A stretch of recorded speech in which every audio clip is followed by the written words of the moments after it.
Take a deep breath, close your eyes if you can, and imagine a wall of warm, glowing light around you. It's your only defense against what you're about to hear.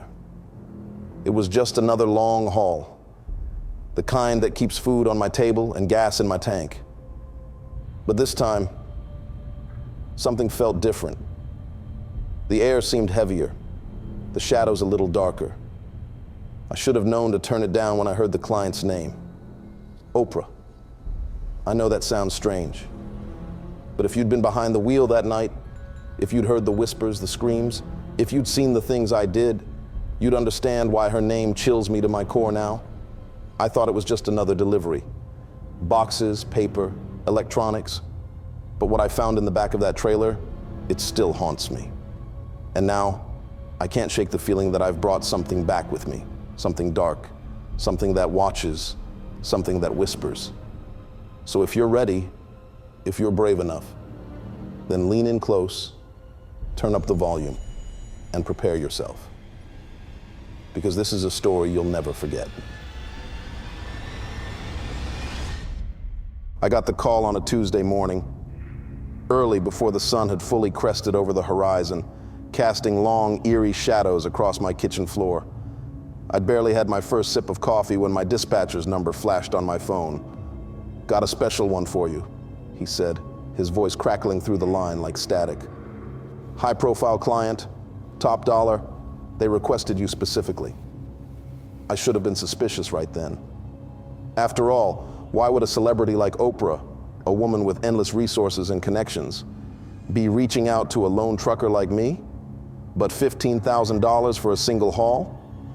That kind of money can make you ignore a lot of red flags.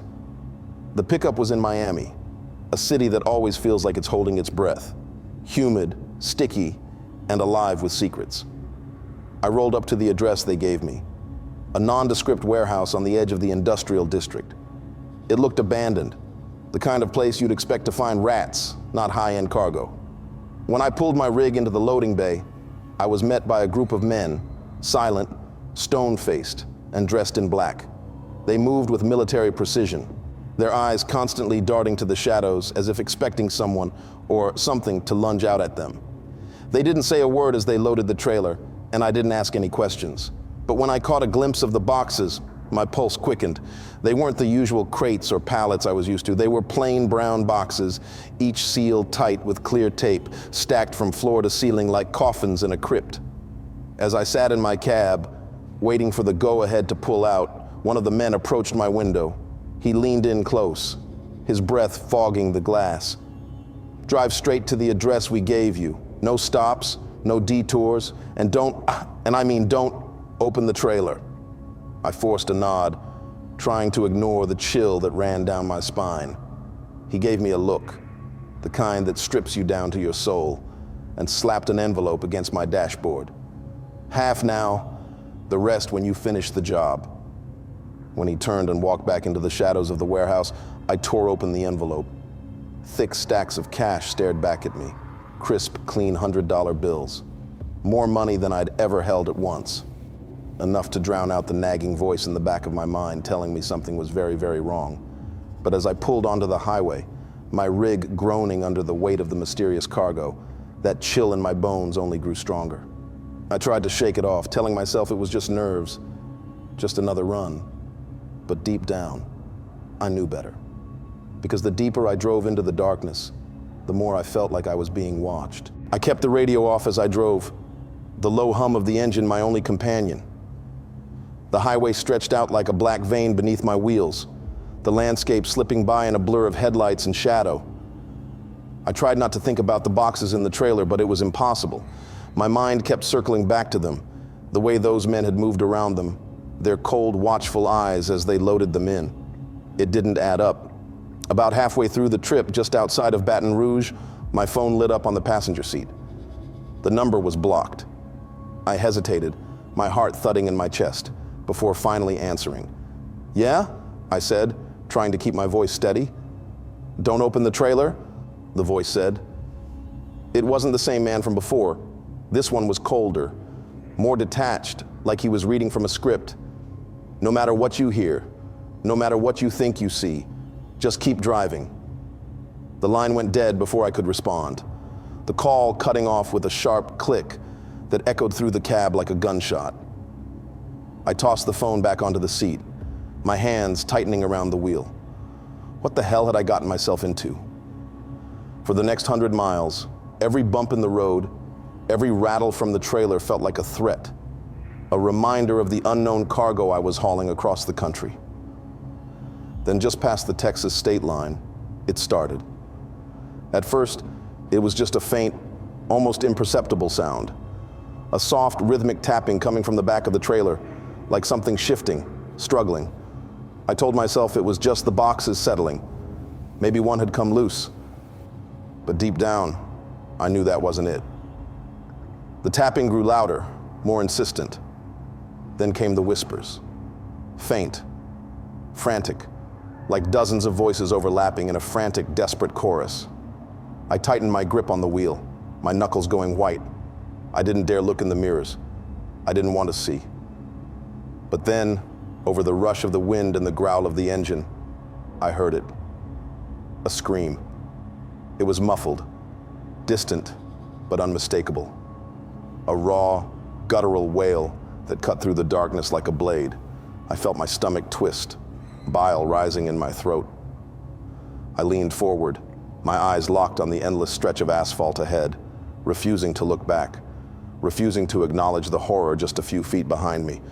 The screams grew louder, more frantic, like whatever was in those boxes had woken up and realized it was trapped. For a moment, I considered pulling over, throwing open the trailer doors and tearing through those boxes to see what I'd been paid to haul. But the memory of that voice on the phone, the threat in his tone, held me back. I forced myself to keep driving, my pulse pounding in my ears, the trailer shuddering behind me like a living thing. Then, as suddenly as it had started, the noise stopped. The screams cut off, the whispers faded, and the trailer fell silent once more, as if nothing had ever happened. But I knew better. I glanced in the mirror, half expecting to see the shadows of those boxes shifting, pressing against the walls of the trailer, but all I saw was darkness. I whispered a silent prayer, my breath fogging the inside of the cab, and pressed my foot down harder on the gas, desperate to put as much distance between myself and whatever was back there as possible. But deep down, I knew that I couldn't outrun it. Whatever I was hauling, it wasn't just cargo. It was something else, something alive, and it was waking up. I pushed through the night, my headlights cutting through the fog that had rolled in from the Gulf. The tapping from the trailer had stopped, but the silence felt heavier, like something was holding its breath, waiting for me to let my guard down. I kept glancing in my mirrors, half expecting to see something peeking back at me from the darkness. But the road behind me remained empty, my taillights casting long, flickering shadows that seemed to stretch and bend like twisted limbs. I tried to shake it off, telling myself it was just my nerves, the isolation playing tricks on my mind. But then my GPS flickered, the screen glitching out before resetting itself. The route had changed. I frowned, gripping the wheel tighter. The original route had me cutting across the desert, a straight shot into California. Now, the GPS wanted me to take a series of back roads, narrow, winding paths through dense, unlit forests. Damn it, I muttered, reaching for my phone to check the route, but the screen was dead, completely unresponsive. A cold sweat broke out on the back of my neck as I realized just how isolated I was. No cell signal, no radio reception, just me, my rig, and the dead, empty road. I took a deep breath, trying to calm my racing heart. Just a glitch, I told myself, just a bad signal. But then the whispers started again. They were louder this time, echoing from the walls of the trailer, seeping into the cab like a cold draft. I felt my pulse quicken, my breaths coming in short, shallow gasps. Then a voice cut through the static, clear, sharp, and right behind me. "Help us!"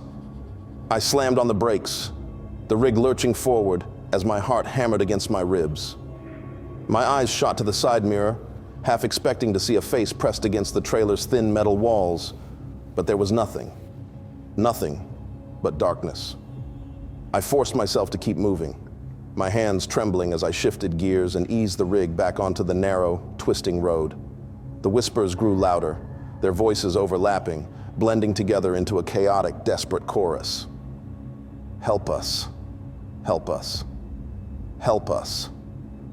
I tried to drown it out, focusing on the road, my headlights carving through the mist that clung to the trees like ghostly fingers. Then, as I rounded a tight corner, I saw them. Figures standing by the side of the road, pale, emaciated, their eyes hollow and staring. They lined the shoulder, their heads turning in unison as my truck roared past, their mouths opening and closing like fish gasping for air. I clenched my jaw, refusing to look back. I could feel their eyes on me, their whispers echoing in my ears. Their faces burned into my mind like a brand. I forced myself to keep driving, the darkness pressing in from all sides, the trees looming overhead like skeletal hands reaching for my trailer. And then, just as suddenly as it had started, the road opened up, the forest falling away into a wide, empty desert. I glanced in my mirror one last time, my heart thudding in my chest, but the figures were gone. All that remained was my trailer, rattling behind me, its sides dented and scratched as if something inside had been trying to claw its way out. I swallowed, my throat dry, and forced my foot down on the gas, desperate to leave that cursed stretch of road behind. But deep down, I knew I wasn't alone. Whatever I was hauling, whatever I had agreed to deliver, it was still back there, and it was getting stronger. The desert stretched out around me, an ocean of cracked earth and skeletal brush bathed in the pale glow of my headlights. The air felt thicker out here, each breath dragging through my lungs like sandpaper. I checked my mirrors again, my eyes flicking over the darkened trailer. I half expected to see those pale figures clinging to the sides, their hollow eyes fixed on me. But there was nothing. Just the cold, lifeless metal swaying behind me. But I couldn't shake the feeling that I wasn't alone. The whispers had stopped, but the air in the cab felt heavier, like the pressure had dropped, squeezing my chest with an invisible fist. I glanced at the GPS, hoping for some sign that I was getting close to my destination, but the screen had gone dark again, its faint greenish glow flickering like a dying pulse. My hands were slick with sweat, my pulse thundering in my ears. I gripped the wheel tighter, my fingers aching as I forced myself to keep my eyes on the road, ignoring the icy trickle of fear crawling up my spine. And then I heard it. Not a whisper, not a scream, but a deep, resonant thud. A sound so heavy it seemed to vibrate through the frame of the truck, rattling my teeth and making the windshield shiver. I flinched, my foot twitching on the gas pedal. I felt the trailer shudder behind me, the metal groaning as if under some immense unseen weight. Thud. It came again, louder this time, like a giant's fist slamming against the inside of the trailer doors. Thud. I glanced in the side mirror, my pulse spiking as I caught a glimpse of the trailer's thin metal walls bowing outward, the steel flexing like something was trying to push its way out. Thud. My breath hitched, panic clawing at my throat. I tightened my grip on the wheel, my knuckles white, the skin stretched tight over bone. Thud. I forced my eyes back to the road, the yellow lines blurring as the sound grew louder, more insistent. A slow, relentless pounding that seemed to echo in my chest, matching the frantic hammer of my heart. I wanted to pull over, to stop and throw open the trailer doors to see what the hell I was hauling, but I couldn't. The memory of that phone call, that cold, detached voice warning me to keep driving, held me in place. Thud. The sound didn't stop. It just kept coming. The vibrations rattling the cab, the mirrors shivering, the engine groaning under the strain. And then, just as suddenly as it had started, it stopped. Silence. I took a shaky breath, my pulse still racing, my hands trembling on the wheel. I tried to tell myself it was just the road, just the trailer settling. But deep down, I knew that was a lie. Something was back there, something huge, something angry. I pressed my foot down harder on the gas, the engine roaring as the rig surged forward, the speedometer climbing higher and higher. But no matter how fast I drove, I couldn't shake the feeling that whatever was in that trailer, Whatever I had agreed to deliver was getting closer, and it was hungry. The miles stretched on, the desert blurring into an endless, lifeless expanse of cracked earth and twisted brush. I felt like I was driving through a dream, or maybe a nightmare, where the road just keeps going and going, the horizon always just out of reach. Then the voices started again. At first it was just a whisper, so faint I thought it was the wind slipping through the cracked seams of the trailer doors. But the longer I drove, the clearer it became. Words rising from the darkness behind me, thin and strained, like the last gasps of dying throats. "She works us." I jolted, my eyes flicking to the rearview mirror. The trailer rattled and swayed, the metal walls creaking under some unseen pressure. All we do is work.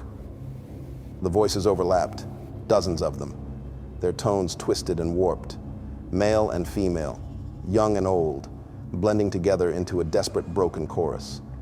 She watches us. He watches us. They watch us perform. The words twisted through the air, seeping into the cab like smoke, clinging to my skin, filling my lungs. I felt my pulse spike, my breath coming in shallow gasps as the whispers grew louder, more frantic. "We can't stop. She won't let us stop."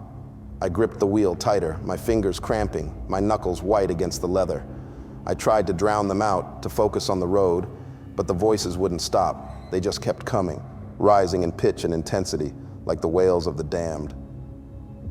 "He watches us perform."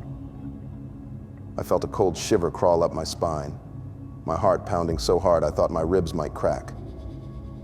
My eyes darted to the side mirror, half expecting to see something staring back at me. A face, a hand, something clawing its way out of the darkness. But there was nothing. Just my trailer, rocking and swaying, its sides dented and scratched, the metal bending inward like a ribcage about to collapse.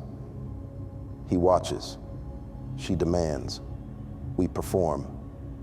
The words twisted in my mind, snaking through my thoughts, weaving themselves into my heartbeat, my breath, my very pulse. I felt my grip on reality slipping, the road blurring around me, the darkness pressing in from all sides. We perform. We perform. We perform. The trailer shuddered, the metal screeching like nails on a chalkboard, the entire rig swaying as if something enormous was thrashing against the walls, trying to break free. I forced my foot down on the gas, the engine roaring as I hurtled down the highway, the speedometer needle trembling at the edge of the red. But the voices only grew louder, their words turning into screams, raw and frenzied, their pain and desperation bleeding into the night, echoing through the steel walls, cutting through my thoughts like a blade. I clenched my jaw, my teeth grinding, my mind fracturing under the weight of their terror. I felt my vision blur, the edges of my world turning dark, the road slipping away beneath my wheels as the voices closed in around me. And then, just as I felt myself slipping over the edge, the highway straightened out, the desert falling away into the bright, blinding lights of the city. Los Angeles. I didn't remember the last 100 miles, didn't remember the hours that had slipped past in a blur of darkness and whispers. All I knew was that I had reached my destination, the mansion. I slammed on the brakes, the rig lurching forward as the trailer rattled and groaned, the metal flexing one last time before falling still. The voices cut off, the silence crashing down around me like a wave, suffocating and absolute. I sat there for a long moment, my heart racing, my breath coming in ragged, shuddering gasps, my mind struggling to claw its way back to reality. The mansion loomed ahead, its towering gates swinging open as I approached, the wrought iron teeth parting like the jaws of some ancient, slumbering beast. My rig groaned as it rolled over the gravel driveway, the headlights casting long, twisted shadows against the manicured hedges and sprawling lawns. A group of men stood waiting in the circle drive, their faces hidden in the deep shadows cast by the grand stone pillars lining the entrance. They moved as one as I came to a stop, their steps precise, their expressions blank, their eyes cold and unblinking as they surrounded the trailer. I killed the engine, my pulse thundering in my ears, my breath coming in shallow, uneven gasps. My hands shook as I unbuckled my seatbelt, the faint stench of sweat clinging to the cab, the echoes of those whispered pleas still ringing in my mind. As I climbed down from the truck, one of the men stepped forward, his face pale in the moonlight, his eyes dead and glassy, like a fish left too long on ice. He gave me a single slow nod, then turned to the trailer, his fingers moving with mechanical precision as he worked the lock. The doors swung open, the hinges creaking like the rusted gates of a forgotten crypt. I stepped back, my heart pounding, my mind screaming at me to look away, to turn and run, but I couldn't.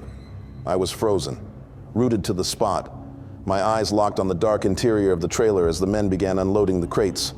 One by one, they lifted the boxes, their movements stiff and unnatural, their eyes never blinking, their breaths slow and steady, like they were moving in slow motion.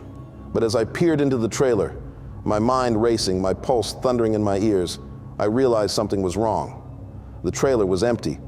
My pulse skipped, my breath catching in my throat. The men moved past me, carrying the crates into the mansion, their footsteps echoing against the cold stone, their shadows stretching long and thin across the cracked pavement. But inside the trailer, the space I knew had been filled from floor to ceiling with those sealed, heavy boxes. There was nothing. No crates. No boxes. Just darkness. I blinked, my vision swimming, my heart slamming against my ribs as I stepped closer, my boots crunching against the gravel. I leaned into the trailer, my eyes straining to adjust to the darkness, my breath coming in short, shallow gasps. And then I saw it. A small, pink stuffed animal, slumped against the cold metal floor, its fur matted and stained, one black button eye hanging by a thread. It lay there, alone, abandoned, the only trace of the cargo I had just delivered, the only proof that something had been back there, something real, something alive. I stumbled back, my pulse racing, my mind fracturing as I tried to make sense of what I was seeing. One of the men glanced back at me, his eyes narrowing as if he could sense my panic, his jaw tightening as he took in my wide-eyed stare. I forced myself to look away, to turn and stagger back to my cab, my breath coming in ragged, broken gasps as I fumbled with the door handle, my fingers trembling, my heart hammering in my chest. I clambered into the driver's seat, my hands shaking as I jammed the key into the ignition, my mind reeling, my pulse thundering in my ears. As the engine roared to life, I cast one last glance back at the mansion, my eyes drawn to the towering stone steps, the darkened windows, the cold, lifeless facade. And that's when I saw her, Oprah, standing in the doorway, her figure framed by the flickering light from within, her eyes locked on mine. She didn't move, she didn't blink. She just watched as I pulled away, her shadow stretching long and thin across the stone steps, her expression unreadable, her gaze unblinking, her presence as cold and unyielding as the darkness that clung to the walls around her. I tore my eyes away, my heart slamming against my ribs as I hit the gas, the rig lurching forward, the gravel spitting out behind me as I sped down the driveway, the mansion growing smaller and smaller in my rearview mirror, its shadow clinging to me like a curse. As I roared through the gates and back onto the highway, my breath came in short, frantic gasps, my pulse thundering in my ears, the faint stench of sweat and fear still clinging to the air around me. But no matter how fast I drove, no matter how far I fled, I couldn't shake the feeling that her eyes were still on me, watching, waiting, calculating, a predator lurking in the darkness biding its time. And as the mansion disappeared into the rear view, the last thing I saw before the darkness swallowed it whole was that pink stuffed animal, still sitting there in the trailer, its button eye glinting in the fading light, its silent, empty smile etched into my mind forever. If you've made it this far, thank you for sticking with me through this story. I hope it reminded you that sometimes the things we can't see, the whispers in the dark, the shadows in the rear view, are the ones we should fear the most. But before you go, if this story pulled you in, If it made you think twice about what might be lurking in the darkness, then do me a favor.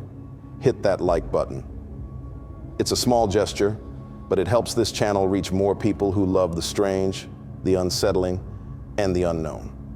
And if you want more stories like this, the kind that keep you up at night, that leave a cold shiver running down your spine, make sure you subscribe and turn on notifications. That way, you won't miss a single tale from the shadows. I'd also love to hear what you thought of this story. What would you have done if you were behind the wheel that night? Would you have kept driving? Or would you have opened that trailer door to confront the darkness head on? Drop your thoughts in the comments. And remember, sometimes the things we carry with us are heavier than they seem. Sometimes the past doesn't stay in the rear view.